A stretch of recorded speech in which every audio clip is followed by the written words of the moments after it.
Aleluia, glória a Deus. Hoje é um domingo abençoado por Deus, né, amados? Que nós possamos, a cada domingo, quinta-feira, eu até viria no culto, mas acabou que foi tanta coisa que tinha que já fazer quinta-feira que, quando eu fui ver, eu já estava já exausto já. Aí eu pensei, não, isso é para domingo que vem. Mas quinta-feira que vem estamos aqui juntos no nome de Jesus, viu? Eu vou trazer a guitarra para poder ver se eu consigo acompanhar o serviço, mas está difícil, né? Mas quem sabe eu chego perto dele, né? Vivendo um pezinho para poder colocar para mim. Um peso para colocar aqui. Pode ser. Hoje eu vou copiar um pouquinho o pastor Servílio. Eu só não copio ele em termos de clube, de time, mas o resto a gente copia, né? Porque eles torcem mal pra caramba, né? Eu queria, abre Lucas capítulo 11, versículo 1. Né, Servílio? Mas o que, né? Pode ser amigo de máscara, mas tem esse problema, só tem esse defeito, né? Vamos hoje meditar nessa passagem. Eu estava lendo sobre isso hoje, ou melhor, pensando sobre isso hoje, e a pergunta é, de onde originou essa pergunta, né? Porque todas as perguntas bíblicas, ela deve sempre buscar uma origem, né? Porque ninguém faz uma pergunta à toa, né? Quando alguém faz uma pergunta para Jesus, é porque tem alguma coisa que antecedeu isso, né? E assim diz, né? Aí lá, certo dia, Jesus estava orando em determinado lugar, tendo terminado, um dos seus discípulos lhes disse, Senhor, ensina-nos a orar, como João ensinou os discípulos dele. Se nós formos ler os capítulos anteriores, eu sempre falo que o livro de Lucas, eu convido todos, quando quiserem ler um livro, leia o livro de Lucas. Dos 4 evangelhos, Lucas é o que mais faz a trajetória cronológica de Jesus, da caminhada de Jesus aqui na Terra. É porque é muito interessante esse livro. Lucas, ele é muito preciso nisso, né? Quando ele escreveu o seu livro, né? Ele procurou fazer essa parte cronológica, né? Da caminhada de Jesus, do início até o final. Então, é por isso que eu escolhi o capítulo 11 de Lucas, porque exatamente para nós entendermos a questão cronológica aqui, até chegar ao capítulo 11 de Lucas. É interessante notar que vamos começar no capítulo 9, para podermos sermos mais precisos. Quando chega no versículo 1, tá tranquilo. Quando chega no versículo 1 do capítulo 9, eu deixei minha Bíblia aberta aqui para poder me ajudar aqui na sequência, né? Quando chega no capítulo 9 de Lucas, Jesus agora faz com que eles agora chamam eles para fazer a chamada obra missionária. E aí ele fala que convoca eles para poder fazer o trabalho missionário. Só que a partir dali, as coisas começaram a mudar para a vida dos discípulos. Não de uma coisa muito boa. O clima entre os discípulos começaram a não ficar um clima muito agradável. Os discípulos começaram a deixar que os espíritos malignos pudesse influenciá-los de uma forma que pudesse mudar a sua forma. Porque eles são chamados para obras missionárias, mas eles não conseguem sustentar isso. E aí vem uma sequência aqui muito interessante. Primeiramente, eles começam a ver coisas, Deus fazendo coisas, primeiramente a multiplicação dos pães. Pedro fazendo aquela confissão que todos nós conhecemos, né? Tu és o Cristo, o Filho do Deus vivo, né? E vinda essa revelação do próprio Deus. Ele enxergando Jesus, não apenas como um homem comum, mas como o próprio Deus. E ele aí Jesus aproveita a oportunidade e começa a trazer algumas mensagens para eles, e uma delas é tomar a cruz. Você tem que tomar a sua cruz e me seguir. Renunciar tudo. se abnegar de tudo e me seguir. Aí Pedro, né, tomando ainda a sua palavra, disse, não, aí Jesus fala que ele iria passar pela cruz, que iria morrer. Aí Pedro fala, não, Deus te livre disso. Aí Jesus olha para ele e diz, olha, a parte de mim, Satanás, né, que está contrária à obra do reino. E ali Pedro já começa já as coisas acontecerem. Pedro permite que Satanás comece a falar por ele. E ele começa a trajetória. Jesus, então, nessa mesma sequência, depois ele vai para o chamado Monte da Transfiguração. E ali eles presenciam a maravilha de Deus, né? Jesus, ele se transfigura na sua divindade como ele é. Mas só que eles, não sei o que acontece, esse povo, né, ele se desconecta, né? Eles veem a glória de Deus, mas aí ele vê uma imagem ali, talvez, como diz a Bíblia, do Moisés, do Elias. Em vez dos três discípulos que foram com Jesus, se focarem no que eles viram, eles se desconectam e falam assim, mestre, vamos fazer aqui umas cabanas aqui, né? 3 cabanas, né? Uma para o Senhor, outra para Elias, outra para Moisés. E aí, a voz soa do céu de uma forma bem clássica, né? E bem forte, discriminando ou chamando-os atenção sobre esse pensamento que eles tiveram. Olha, este é meu filho amado, a ele que vocês têm que ouvir. Porque de alguma forma eles estavam querendo, montar, uma igreja ali, onde pudesse estar Elias pregando, onde pudesse estar Moisés pregando. E Deus fala, não, somente ele a vocês têm que ouvir. Só que quando eles descem do Monte da Transfiguração, lá embaixo estava acontecendo um tumulto danado. Porque também estava um menino endemoniado, que os 9 estavam lá tentando expulsar o demônio, mas não conseguiram expulsar o demônio. Então a situação estava meio ruim para eles, né? Não estava muito boa para eles. Os discípulos estavam confusos. E eles achavam que poderiam, fazer a obra de Deus, né? Tem aquela coisa que eu fico vendo algumas postagens, né, pastor Silveiro? Alguém vai para a igreja, aí vai postar, estou fazendo a obra de Deus. Talvez eles estavam também fazendo assim, quando foram para o Monte da Transfiguração, vamos subir com Jesus, os 3, né? Tiago, João, Pedro, João, Tiago, né? Vamos fazer a obra de Deus. Chegou lá, falaram besteira. E os 9 que talvez foram convocados para fazer a evangelização, vão fazer a obra de Deus, mas quando se depara com o endemoniado, ficam perdidos. O demônio não sai. E Jesus desce, vê aquele tumulto. O pai, desesperado, porque o menino estava a ponto de se matar, e não conseguiu expulsar o demônio. Jesus vai lá e expulsa o demônio. Diz, olha, vocês são uma geração incrédula, vocês ainda não entenderam ainda o que tem que ser feito. Não tem aquela coisa que as pessoas parecem que não entendem o que exatamente é a obra de Deus. O que é fazer a obra de Deus? O que é viver no reino, dar sequência ao reino? Isso tudo começou no capítulo 9, gente. Quando eles foram convocados para fazer a obra missionária. E a sequência continua. E aí começa a discussão. Quem é o maior do reino de Deus? Quem é o maior aqui de nós, né? Aqui no versículo 46 já começa a discussão. Quem é o maior? Eu sou o maior, pastor Silveira é o maior, pastor Silveira. Quem é o maior? Acho que eu sou o maior, pastor Silveira. Pastor Silveira falou assim, não, pastor Wagner, eu sou o maior. Aí a pastora Cris entra no meio também, juntamente com a pastora Ivani também. Não, eu acho que eu sou o maior. Aí fica as duas discutindo, eu discutindo com o pastor Silveira. Bom, estou dizendo aqui em teste como que estava a situação lá. Estava feio o negócio.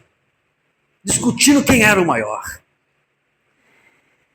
E parece que essa história não muda muitas coisas no nosso dia a dia hoje. As pessoas querem fazer a obra de Deus, mas querem ser os maiores. Querem crescer e querem, sabe, estar sempre como diz, no holofote da situação da vida da igreja.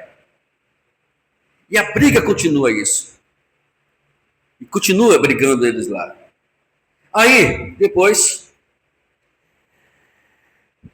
acontece que alguém estava expulsando o demônio. Olha só a incoerência, pastor Severino, pastora Cris, olha a incoerência. Aí eles começam aqui no versículo 49. Olha como vai ser o versículo 49, vê se você consegue já colocar aí. 49. Olha só, aí começa eles. Vai, prossegue. Eles começam, aí depois eles veem alguém expulsando o demônio. Vai, prossegue. Aí prossegue. Aí vai lá, prossegue. E aí eles começam a interrogar Jesus. Olha lá, tem alguém expulsando o demônio lá, você vai deixar isso acontecer? Um pouquinho. E aí, você vai deixar eles? No versículo 50. Olha lá, 50, isso. Tá bom. Aí eles falam o seguinte. Isso no capítulo 9, né? No capítulo 9, gente. Perdão. Eu estou no versículo 9, capítulo 9, isso. É por isso que não estava dando certo o negócio ali. Isso, capítulo 9, 50. Isso, agora 50. E Jesus disse, não impeçam. Pois quem não é contra nós é a favor de você, gente.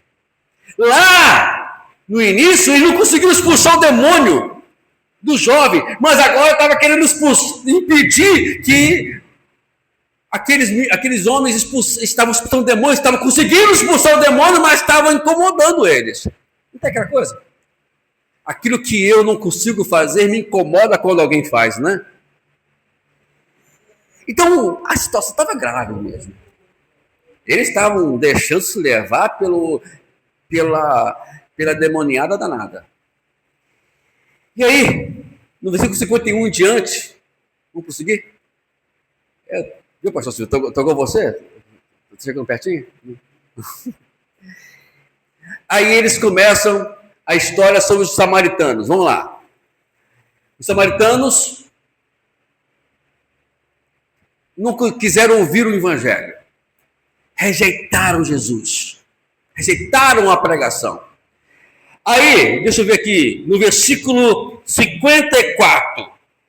Vamos lá. O que diz aqui? E viram, ao verem isso, os discípulos João e Tiago e João, perguntaram, Senhor, queres que façamos cair do fogo do céu para destruí-los? Deu raiva. Vamos matar esse povo logo. Não quer saber do evangelho. Eles não querem saber de ouvir o evangelho. Quantas pessoas estão assim, né? Fica na televisão. Não, tá vendo lá? Não quiseram ouvir o evangelho lá? Bem feito. Já ouvi crentes falando isso, pastor Silvio. Bem feito. Tem que morrer mesmo esse povo. Não quero ouvir o evangelho. Estou incluído no mesmo espírito que estava sobre Tiago e João. Quer que destrói eles? Manda fogo do céu aí, destrói eles. E aí, 55. Jesus, porém, repreendeu eles de novo. Estava dando trabalho para Jesus. Já viu já aqueles crentes, pastor, que dá trabalho? É aqui. Prossegue. Então, ele disse aos seus discípulos, aí ele repreendeu, aí depois foram para o outro lado. Gente, a situação estava crítica. Tão crítica que Jesus esquece dos discípulos, dos apóstolos, dos 12. É lá no capítulo 10. Agora vamos para o capítulo 10 agora. Jesus muda a história. Estou cansado desse povo. Vamos lá, versículo 1. Aí Jesus faz o quê? Esquece dos 12 e chama 72 discípulos. Nesses 72, ele faz a mesma coisa que fez no capítulo 9, versículo 1 em diante. Envia-os para todas as cidades e lugares para pregar o Evangelho. Aí, eles voltam com um relatório. Aquilo que os discípulos não conseguiram fazer, os 72 fazem. E chegam todos felizes, dizendo: mestre, os demônios nos submeteram. Nós os pegamos lá, botamos na cabeça do demônio, do demoniado, ele saiu. Aí Jesus, ao contrário do que os 12 estavam fazendo, disse: Pai, te agradeço porque também revelaste isso aos pequeninos. Mas aí Jesus, para poder não dar muita palmatória, e disse para eles, acho que é versículo 20, né? Deve ser isso mesmo. Olha lá, versículo 20. Pronto. Contudo, alegre-se, porque o Espírito, não porque os Espíritos não submeteram a vocês, mas porque o nome de cada um está escrito nos céus. Fico apenas com o entendimento que não é as obras que vai nos levar para o céu, mas o nosso nome escrito nos céus. Então Jesus fecha ali, sabe, mostrando para talvez os 12 olhando a situação toda, né? Coçaram a cabeça, né? Nós não conseguimos fazer isso. Como que eles conseguiram fazer isso? Porque antes disso, lá quando eles não conseguiram expulsar aquele menino, os demônios daquele menino, o que Jesus disse para eles? Olha, eles perguntaram para Jesus: por quê? Como é que faz isso? Como é que expulsa esses demônios?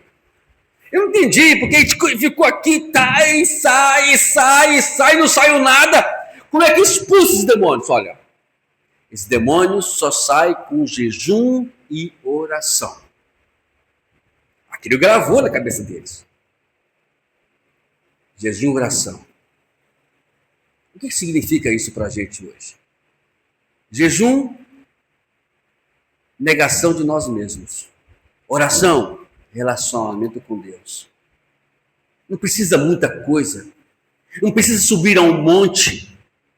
Não precisa fazer consagrações durante uma semana, como alguns pensam, que tem que fazer para poder fazer o culto de libertação. Já ouvi pessoas fazendo isso.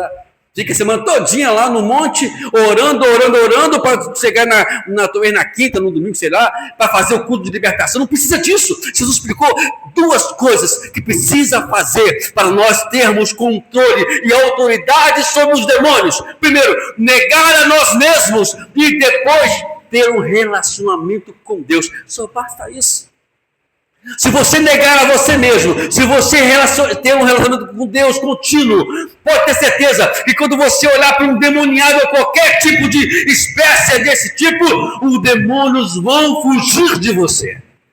Não tem nada que possa segurar os demônios, a não ser um relacionamento que devemos ter com Deus, enquanto não negamos a nós mesmos.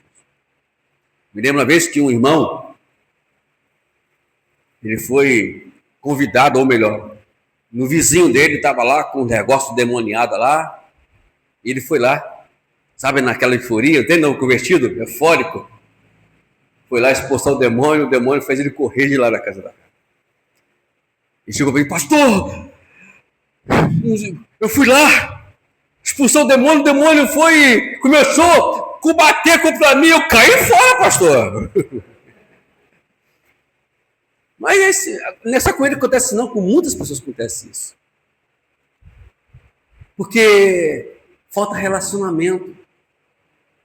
E quando você tem um relacionamento com Deus, tudo se torna mais prático. E os discípulos talvez, ou posso dizer que eu posso ter certeza que eles conseguiram entender isso no capítulo 11. Quando ele disse: Senhor, eu vi te orando lá, porque Jesus orava. Jesus era um homem que sempre estava em oração. E diz a Bíblia no versículo, vamos lá para o capítulo 11, versículo 1, de novo. Olha o que ele diz.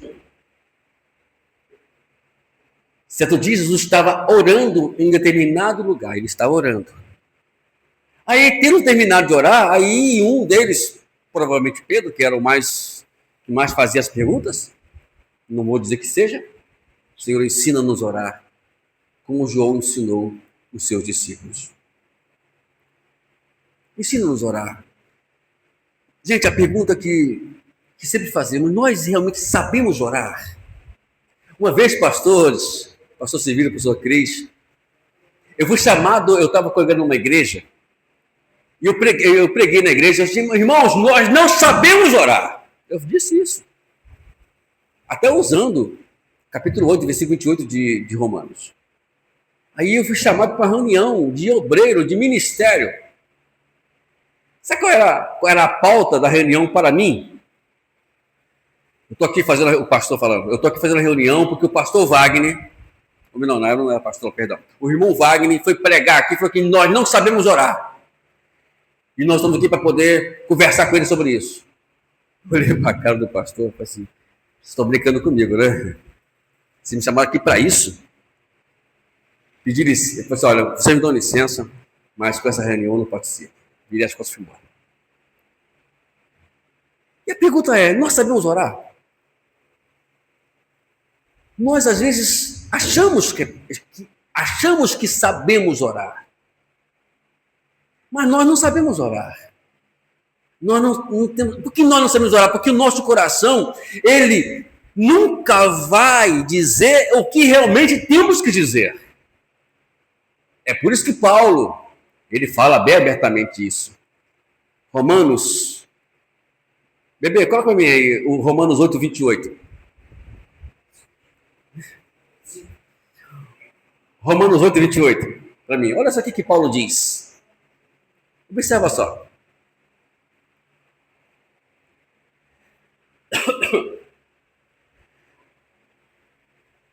Não, é 26, perdão. 28, eu estou com 28 na cabeça. Da mesma forma, o Espírito nos ajuda a orar na nossa fraqueza. Então, a primeira coisa, nós todos temos que ter ciência que todos nós somos fracos. Aí Paulo fala, não sabemos orar como convém. Não sabemos orar. Paulo diz bem claro. Por isso que ele fala, mas o próprio Espírito, que é essa pessoa magnífica, vai interceder por nós com gemidos inexprimíveis. É Ele que vai falar por nós. Lá no capítulo 8 ainda, no versículo 15, não vai embora, não lembro agora, que fala que o Espírito testifica com o nosso Espírito que nós somos filhos de Deus. Então, o Espírito Santo vai testificar com o nosso Espírito, é que vai fazer a gente entender o que nós temos que orar. Por isso, que a oração, a pergunta que os discípulos fizeram a Jesus deve ser sempre a pergunta que nós sempre temos que fazer. Senhor, nos ensina a orar. Por favor. Eu não sei o que eu vou falar na minha oração. Mas eu preciso orar. Eu preciso que a minha oração chegue ao Senhor. Porque sempre a gente vai, ter no coração, às vezes, algumas prepotências. Algumas palavras que egocêntricas, coisas que não vai, levar até a Deus. Deus conhece o nosso coração. O Espírito conhece o nosso coração. Sabe a intenção de Deus e a intenção que nós precisamos orar. Às vezes, tem muita coisa que a gente fala e as coisas não funcionam, não é assim mesmo? É porque a nossa oração não é aquela que Deus queria que nós orássemos. Por isso que o relacionamento com Deus, ele vai sempre nos levar a esses princípios, né? Aos princípios que a qual vai fazer com que a gente entenda a mente de Deus. Sabe aquela coisa? Quando duas pessoas se relacionam, sempre vão entender o outro. Eu vou entender a minha esposa vai me entender, e assim por diante. Porque tem um relacionamento. Tem algo conjunto. Por isso que Jesus disse, quando estiver duas pessoas orando ou reunida em meu nome, ou três, ou duas ou três reunidas em meu nome, eu estarei ali no meio deles. Né? O que significa isso? É que as coisas vão funcionar quando houver uma concordância. Porque a igreja, às vezes, não chega ao patamar que Deus quer que chegue. Porque, às vezes, há discordância. E essas coisas não podem existir. E só vai crescer, nós só vamos crescer como igreja. Não estou falando o templo, não. Estou falando nós como igreja. Crescer como igreja, estar mais próximo de Deus, quando nós estivermos em concordância.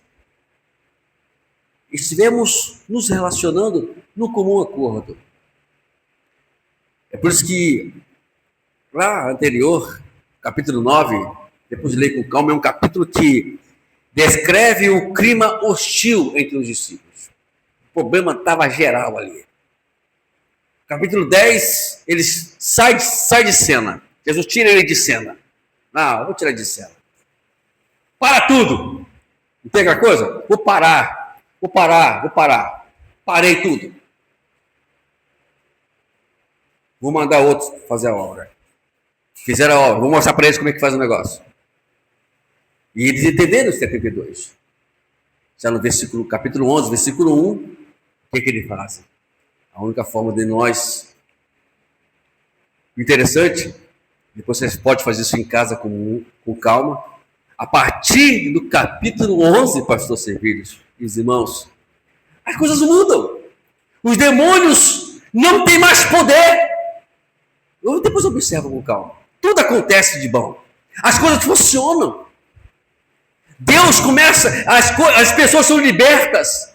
Os discípulos começam a entender, a ter autoridade. Por quê? Porque entenderam que o caminho para podermos seguir no reino é a oração. Se não tivermos uma vida de oração, nós não vamos prosseguir. Vida de oração não é aquilo que nós fazemos todos os dias. Dobrando nosso joelho. Não. Vida de oração é viver constantemente em relacionamento com o nosso Deus. Imagine só. Se Deus se dependesse somente daquele momento de oração de alguns minutos de joelhos. Não. Quando Paulo fala orar sem cessar, dizendo assim, não parem de se relacionar com o nosso Deus. Fica ali, constantemente. Chegou na loja, vai comprar alguma coisa? Senhor, estou aqui nessa loja aqui. O que você acha daquela roupa ali? Tá legal? Aí você vai entrar lá, vai comprar um tênis. E aí, senhor, o que é? Aquele tênis tá legal? Aí o senhor vai lá, tá trabalhando de Uber, né? Eu não trabalho com esse negócio, não é mais trabalhando de Uber. Senhor, tá vendo um cara ali, Jesus amado. Guarda aí, Senhor. Aqui no Rio tem que ser assim, né? Vai guardando, Senhor. Assim que eu fazia com o trabalho de Uber. Quando eu via dois homens vindo para cá, vinha em direção ao carro, eu postava a cabeça de Jesus. Está na tua mão a minha vida. Tu sabe disso. Me guarda ali. Então, é relacionamento. E nunca as coisas aconteceram de ruim. Você está entendendo? Está na sua casa, lá as irmãs, lá nos seus afazeres do dia a dia, conversando com Deus. Senhor, meu Deus do céu, aqui essa... Porque o Senhor me deixou de esquecer daquela sujeira ali atrás do móvel, Senhor. Me lembra sempre, Senhor. Né? Sempre em relacionamento com Deus. E com isso, a gente vai conseguindo vencer as batalhas do dia a dia. Ação constante. O Senhor falou aqui dos 18 dias, que a qual já iniciamos o ano de 2026. O que nós conseguimos nesse ano de 2016? O que sucedeu? O que aconteceu? O que nós fizemos de bom? E de ruim, o que aconteceu? E se aconteceu algo de ruim, o que nós aprendemos com esse algo ruim? Tudo é, sabe, para a gente meditar, para a gente conversar com Deus. Hoje mesmo eu estava em casa e tentei dar uma descansada para poder trabalhar. Hoje vou trabalhar, daqui a pouco eu vou trabalhar de novo, né? E aí não consegui dormir muito. Acordei, vou lá fazer os meus afazeres do computador, né? Tem algumas coisas que eu deixei no ano passado pendente, que deveria ter feito e não fiz. Comecei esse ano a falar sobre um livro muito importante, sobre o livro de Jó, né? Estou amando não somente estudar, como também, né, quando a gente explica, quando a gente fala, a gente também aprende.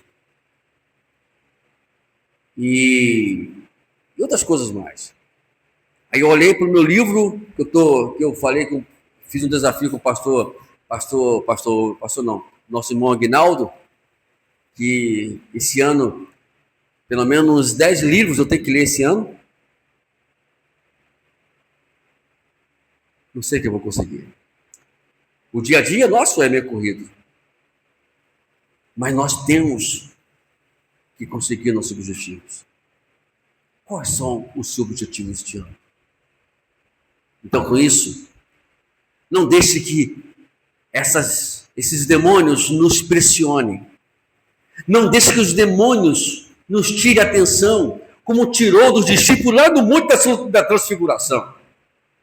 Gente, você está lá no monte, pastor Cervelha, vendo aquela beleza da imagem do Deus presente, transfigurado, a imagem divina de Jesus, de Deus. Eu vou me preocupar com Moisés e com Elias, de fazer cabana para eles, meu Deus. É o que está acontecendo hoje. Eu vou me preocupar quem é maior do reino de Deus, se é eu, se é fulano, se é ciclano. Eu vou me preocupar se as pessoas querem ouvir o evangelho, não quero ouvir, então consuma tudo. Não! Eu não tenho que me preocupar com isso. Eu tenho que orar por eles. Porque quem se relaciona com Deus, quem está com Deus, vai amar até aqueles que rejeitam o evangelho. Quantas vezes você está lá pregando para um familiar teu e ele fala assim, eu vou para a igreja? Nada. A gente ouve isso sempre, né? Você ouve de igreja? Para que igreja? Aí, sobre aquela ira, né? Ai, Jesus, você não consome logo, Deus. Não, ao contrário. Tira a ira, dá um soprinho, Senhor. Eu continuo orando, eu creio e profetizo ele ou ela na igreja em nome de Jesus. Às vezes é complicado. Às vezes tem pessoas que ficam implicando com você vir para a igreja. Não é isso? Ore por eles. É por isso que nós temos que seguir os princípios de Jesus ensinado no capítulo 5, no capítulo 6 e 7 de Mateus. Lá ele fala, amai os seus inimigos. Quem é o seu inimigo? Pergunta boa essa, né? Abençoai os que maldiçoam você. Quem é aqueles que estão maldicionando você? Orai para aqueles que te perseguem. Quem é que está te perseguindo? Sempre esse é o motivo da sua oração. É esse que você tem que orar. É esse que você tem que clamar por Deus. É esse que você tem que jejuar por eles. Então os discípulos não estavam entendendo isso. Eles foram levados, eu vou convocar vocês para a obra missionária. Então vamos fazer a obra missionária. Só que eles esqueceram que a obra missionária ela é levada pelo Espírito Santo, não por nós mesmos. Ninguém faz a obra por nós mesmos. Nós fazemos a obra inspirada pelo Espírito Santo. Ele nos leva para os lugares. Para terminarmos, eu vou contar só uma experiência que eu tive lá em Teoflotone, que eu nunca mais esqueci essa experiência. E lá nós conseguimos, naquela época, levantar uma igreja lá em Teoflotone, numa cidade chamada Viriato. Aí, pastor Semiro, eu tinha que fazer evangelização quase todos os dias, e quando passava assim, eu subia em um determinado lugar e via à minha esquerda uma casa. Aí aquela voz dizia, você tem que ir lá. Eu não ia. Aí no dia seguinte eu passava a primeira região, a voz dizia, você tem que ir lá. Até que um dia eu falei assim, essa voz está me perturbando, né? Vou lá atender essa voz. Entramos na casa. Me fala memória, eram 3 pessoas que moravam nessa casa. Eu acho que é isso mesmo. E aí abri a Bíblia, falei da Bíblia, não lembro, nem lembro o que eu falei. A pergunta que eu vos faço aqui, né? Vocês querem aceitar Jesus? Os 3 levantaram a mão e aceitaram Jesus. Quando somos guiados pelo Espírito e nós temos um relacionamento com Deus, as coisas funcionam. Está faltando para nós hoje, como igreja, não é irmos somente para a igreja. Não é somente dizermos que somos crentes, cristãos, ou seja, que qual você queira descrever isso. Não. É muito mais do que isso. Aqui dentro, somos apenas os soldados em preparação. Lá fora, somos soldados em ação. É essa a situação do crente hoje. Aqui, ninguém faz a obra de Deus. Quem faz a obra de Deus aqui? Ninguém, amado. Me aponta, o que nós fazemos aqui hoje? Você vira o cantor, como te sinal, muito bem. Canta muito bem. Né? Toca muito bem. Ainda um dia eu vou chegar próximo ainda dele. Nós estamos aqui falando a palavra de Deus, né? Como o pastor também prega aqui também, o pastor aqui também Cris prega. E aí as pessoas falam, eu estou fazendo a obra de Deus. Não, estamos aqui apenas nos congregando, recebendo a palavra ou ensinando a palavra como forma de preparação. Lá fora, a partir de partirmos daquele portão para fora, é a nossa ação como igreja. A ação está lá fora. Para nós pregarmos o evangelho, primeiramente com a nossa vida. E se tivermos oportunidade, com a boa palavra de salvação para as pessoas. Isso é ser igreja. Mas vamos agora sair daqui hoje entendendo que nós precisamos aprender a orar a cada dia. Quando nós dobramos os nossos joelhos, a pergunta sempre é, Senhor, não sei nem o que eu vou falar para o Senhor aqui. Não deixa eu falar, não deixa... Faz-me orar, faz-me clamar a Ti aquilo que o Senhor quer que eu seja. A pergunta é sempre essa. Se Deus chegasse para você aqui hoje e falar assim, você quer fazer a minha vontade? A pergunta que... será que nós... o que nós diríamos? Queremos fazer a vontade de Deus ou não? É claro, se eu fosse aqui perguntar para os irmãos, todos nós, de uma forma educada, não, pastor, queremos fazer a vontade de Deus. Mas a pergunta é, será mesmo que nós estamos entendendo qual é a vontade de Deus? Não é para a minha vida, é a vontade de Deus. Então, nessa noite, a palavra hoje é, Senhor, ensina-nos a orar. Não deixe eu ser guiado pelos ventos deste mundo, mas deixe que o vento do Espírito me guia. Lembra que Jesus falou para Nicodemos?